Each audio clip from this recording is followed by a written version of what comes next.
Hello, welcome to Bird Support. Today we will set up a custom availability for a product. I'll use this Black Forest product.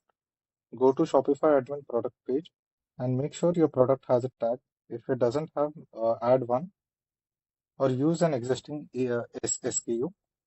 After that, go to Bird pickup delivery settings.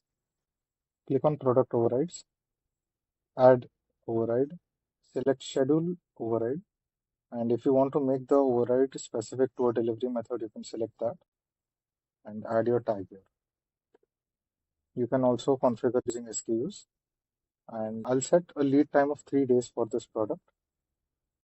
And in blockout dates, I'll block a few days in March. This way, you can set up product-based availability or product-based blockout date. We will reload our cart page to see if the changes are reflecting.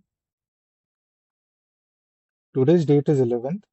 The next available date for delivery is 14th due to the 3 days lead time. 17th to 21st are blocked due to the blockout date set up by us. This is how we can set up product-based override or a different schedule for a certain product. Thank you.